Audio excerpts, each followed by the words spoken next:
बिस्मिल्लाहिर्रहमानिर्रहीम। अस्सलामु अलैकुम प्यारा शागिर्दो। उम्मीद है त सब ठीक ठाक सुकून ऐं अमनो अमान में हूंदो। असां प्रीवियस लेक्चर में डिस्कस कयो हो छाजे हवाले सां ब्लैक बॉडी रेडिएशंस ऐं क्वांटम थ्योरी जे हवाले सां। हाँ इन में क्लासिकल वारा जेको सोचींदा हुआ उहो इहे सोचींदा हा on the basis of wave theory त जेकी वेव्स जी एनर्जी हुंदी आ उहा डिपेंड कंदी आहे कंहिं ते एम्पलीट्यूड ते माना इंटेंसिटीअ ते। इन बुनियाद ते इहे कॉन्सेप्ट वठी करे ब्लैक बॉडी मां जेके रेडिएशंस निकिरनि पिया वेव्स जी सूरत में क्लासिकल वारनि जे मुताबिक़ त उहे बि जेके वेव्स आहिनि जेके ब्लैक बॉडी मां निकिरंदड़ उहे बि उन्हनि जी बि जेका एनर्जी आहे उहा डिपेंड कंदी आहे छा ते एम्पलीट्यूड ते। इन बेसिस ते हू चाहे उहे लार्ज वेव्स हुजनि जीअं ओशन वेव्स या स्मॉल वेव्स हुजनि जीअं लाइट वेव्स त उन्हनि जे लाइ हिननि साॻाई कॉन्सेप्ट ॾिना त वेव्स आहिनि उन्हनि जी एनर्जी डिपेंड कंदी आहे छा ते एम्पलीट्यूड ते, माना जंहिंजो एम्पलीट्यूड वधीक उन्हनि वटि एनर्जी वधीक। इन बेसिस ते जॾहिं हुननि ब्लैक बॉडी रेडिएशंस जे बुनियाद ते यानी ब्लैक बॉडी मां जेकी रेडिएशंस यानी वेव्स निकिरनि पिया उन्हनि ते बि इहे साॻाई लॉ अप्लाई कया। इन जे करे हू फेल विया ऐं प्रैक्टिकल रिज़ल्ट ऐं जेकी थ्योरिटिकल ऐं ग्राफिकल रिज़ल्ट जेका वरिती इन जे करे सही साबित न थी। इते क्वांटम थ्योरी खे मैक्स प्लैंक यानी पेश कयो ऐं जंहिंमें हिन कॉन्सेप्ट ॾिनो त जेका एनर्जी आहे स्मॉल वेव्स जी एनर्जी यानी ब्लैक बॉडी मां जेके रेडिएशंस निकिरनि था उहे स्मॉल वेव्स आहिनि ऐं उन्हनि जी जेका एनर्जी आहे उहा एम्पलीट्यूड ते न बल्कि छा ते डिपेंड कंदी आहे एक्चुअली फ्रीक्वेंसी ते डिपेंड कंदी आहे, ओसिलेशन जे बुनियाद ते डिपेंडेंस यानी के हूंदी आहे माना डिपेंड कंदी आहे। ओके अॻिते हली इन्हनि खोड़ सारा कॉन्सेप्ट असां जेको आहे सो प्रीवियस लेक्चर में डिस्कस करे आयासीं।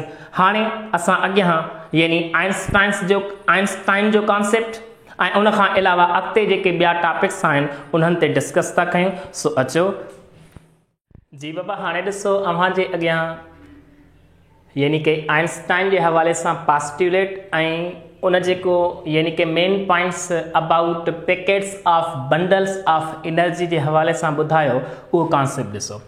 Einstein extended Planck's idea and postulated that packets of energy are integral part of all electromagnetic radiations. These discrete bundles of electromagnetic energy were called photons. हाणे इहो जेको word photon आहे माना packets of energy bundles of energy of electromagnetic radiations जेकी असांजा discrete manner में fixed value में quantized value में फोटॉन ई नालो छो पियो, हाणे ही पार्टिकल नेचर जे बुनियाद ते कॉन्सेप्ट ॾिनो वियो हो। पार्टिकल नेचर माना फोटॉन खे एज अ पार्टिकल नेचर जे मुताबिक़ डिफाइन कयो वियो, एक्सप्लेन कयो वियो हो। हाणे ॾिसो तॾहिं इन जो नालो फोटॉन रखियो वियो। जीअं इलेक्ट्रॉन ॾिसो इलेक्ट्रॉन प्रोटॉन न्यूट्रॉन फोटॉन ॾिसो आख़िर में ON आहे। इहो जेको इहो लैंग्वेज में नेम में यानी कि शो थो करे नाले मां ई शो थो करे त इहो पार्टिकल नेचर आहे त इहो इन जे करे फोटॉन्स माना लाइट वारो पार्टिकल। ठीकु आहे, इन बुनियाद ते फोटॉन जे हवाले सां कॉन्सेप्ट ॾिनो वियो। फोटॉन्स आहिनि छा? फोटॉन्स डिस्क्रीट पैकेट्स हूंदा आहिनि ऑफ इलेक्ट्रोमैग्नेटिक रेडिएशंस। हाणे इन हवाले सां ॿी पॉइंट आहे त the emission and absorption by the atoms from black surface is in the form of indivisible packets called quanta as Planck said.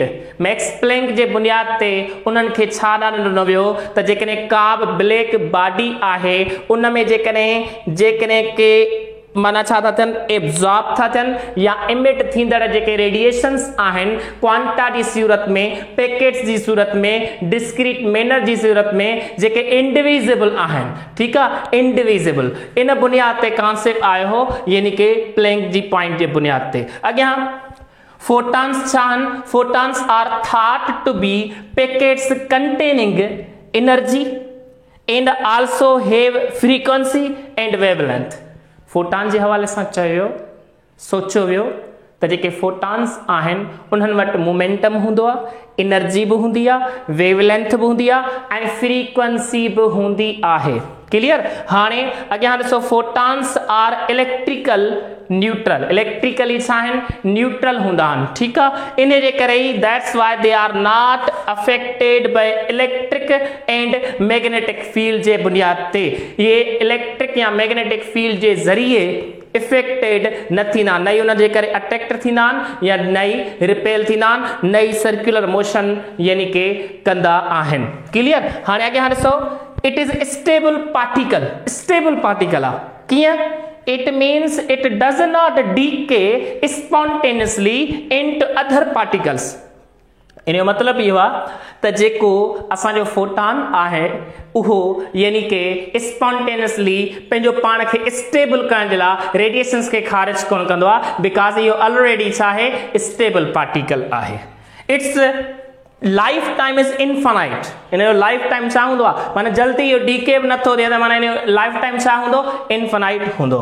Energy of photons, energy of photon is independent from intensity यानी amplitude. जेकी photon जी energy हूंदी आहे उहा depend न कंदी आहे on the basis of classical theory amplitude या इंटेंसिटी ते, ठीकु आहे। It depends on frequency.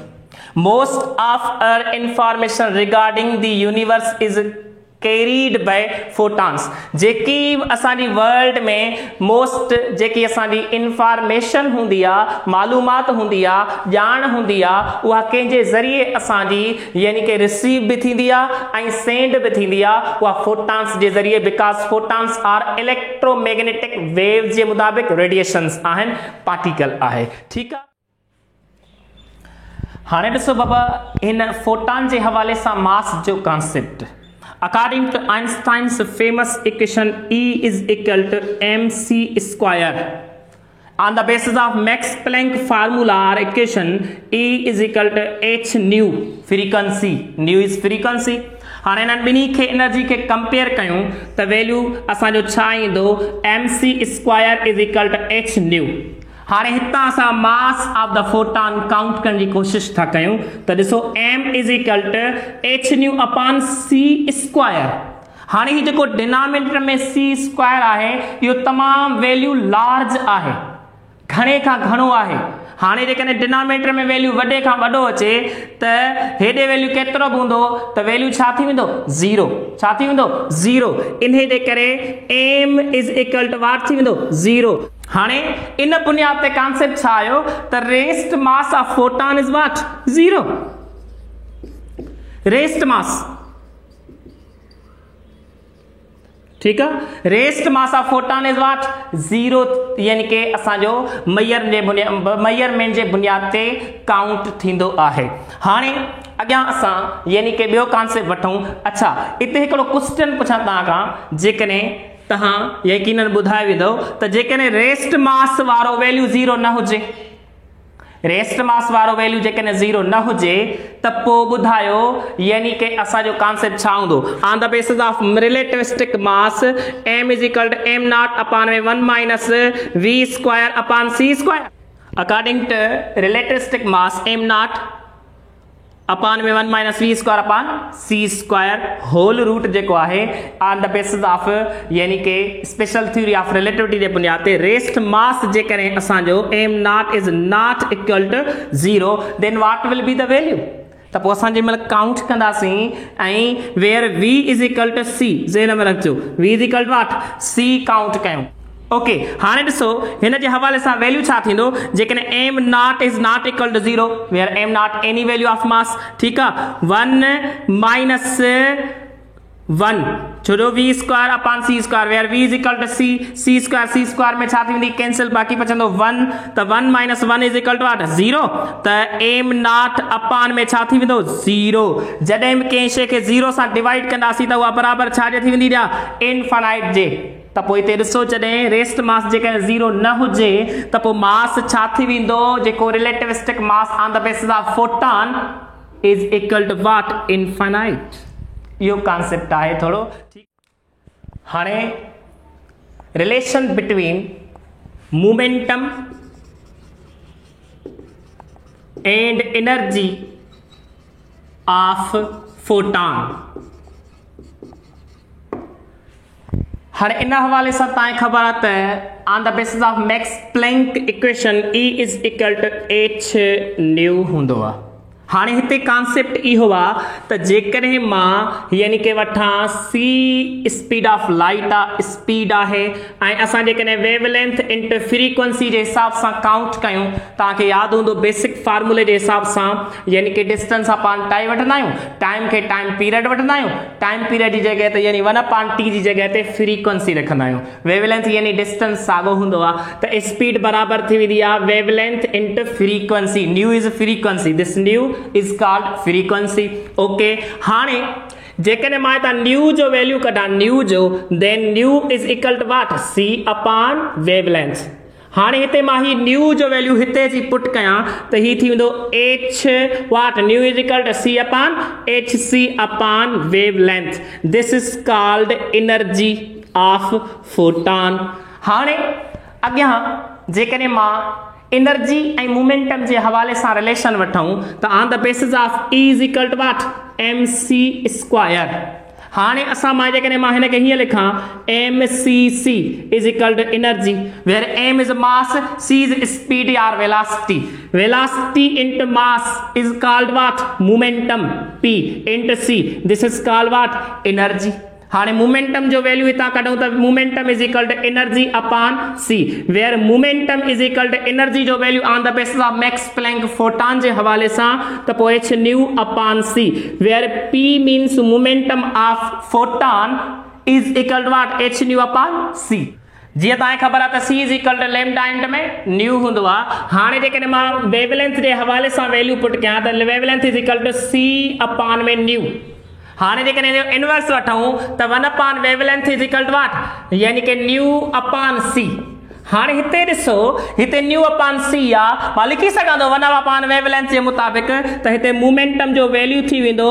h साॻो nu upon c is equal to nu upon c is equal to 1 upon wavelength 1 upon wavelength त ॾिसो मोमेंटम जो वैल्यू थी वियो असांजो h अपॉन में wavelength this is the also formula for momentum of photon ठीक है हाणे तव्हां हिन फार्मूले खे खणी चो त मोमेंटम बराबर हूंदो आहे एनर्जी अपॉन c हाणे हिन हवाले सां तव्हां मोमेंटम जो वैल्यू पुट कयो चाहे ही पुट कयो चाहे ही पुट कयो त तव्हांखे मिली वेंदो एनर्जी जो रिलेशन ऐं मोमेंटम जो रिलेशन हाणे जेकॾहिं मां मोमेंटम जो वैल्यू रखां h upon wavelength is equal to what energy upon c where c हिते छा थी करे डिवाइड हेॾे वञी छा कंदी मल्टीप्लाई त ॾिसो वैल्यू साॻियो अची वेंदो त ॾिसो यानी कि hc upon wavelength is equal to what energy त ॾिसो हितां असांजो वैल्यू साॻियो अचे थो energy sc upon wavelength energy sc upon wavelength ठीकु आहे ॾिसो साॻियो वैल्यू अची वियो त इहो रिलेशन हूंदो आहे बिटवीन एनर्जी